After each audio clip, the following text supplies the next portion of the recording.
ଭିତରେ ପଶି ଗୋଟିଏ ସୁନା ମଙ୍ଗଳସୂତ୍ର, ଗୋଟିଏ ରୂପା ଆଙ୍କଲେଟ୍, ଗୋଟିଏ ଗ୍ରାଇଣ୍ଡର ଓ କିଛି ତେଜରାତି ସାମଗ୍ରୀ ଚୋରାଇ ନେଇଥିବା ଅଭିଯୋଗରେ ସମୁଦ୍ରକୂଳ ଥାନା ପୋଲିସ ପେଣ୍ଠକଟା ଧଳାଖାଲ ବସ୍ତିର ସୁବାସ ଦାସଙ୍କ ପୁଅ ରାଜା ଦାସ ଓରଫ ସେଲ୍ଫି ରାଜା ବୟସ 26 କୁ ଗିରଫ କରିଛି। ରବିବାର ଦିନ ରାଜାକୁ ଗିରଫ କରାଯାଇ ଏସଡିଜେଏମ କୋର୍ଟକୁ ଚାଲାଣ କରାଯାଇଛି।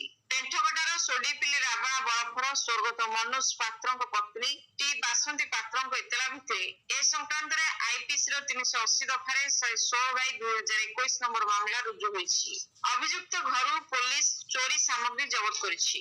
ରାଜା ଦାସ ବିରୁଦ୍ଧରେ ଅନ୍ୟ ଏକ ଚୋରି ମାମଲା ମଧ୍ୟ ରହିଛି। ପେଣ୍ଠକଟା ବୁଦାନ ନଗରର ଏ ପରଶୁରାମଙ୍କ ପତ୍ନୀ ଏ ମହାଲକ୍ଷ୍ମୀ ଅଭିଯୋଗ କରିଥିଲେ ଯେ ତାଙ୍କ ପାନ ଦୋକାନର ତାଲା ଭାଙ୍ଗି କିଛି ପାନ ମସଲା, ବିସ୍କୁଟ, ସିଗାରେଟ, କୋଲ୍ଡ ଡ୍ରିଙ୍କ୍ସ ଓ ନଗଦ 1000 ଟଙ୍କା ଚୋରି ହୋଇଯାଇଛି। ପୋଲିସ ଏ ସମ୍ପର୍କରେ ତଦନ୍ତ ଚଳାଇ ରାଜା ଦାସଙ୍କୁ ଗିରଫ କରିବା ସହ ତାଠାରୁ ଚୋରି ଜିନିଷ ଉଦ୍ଧାର କରିଥିଲେ। ଏ ସଂକ୍ରାନ୍ତରେ ସମୁଦ୍ରକୂଳ ଥାନାରେ ଆଇପିସିର 461 ଓ 380 ଦଫାରେ 115/2021 ନମ୍ବର ମାମଲା ରୁଜୁ କରାଯାଇଛି।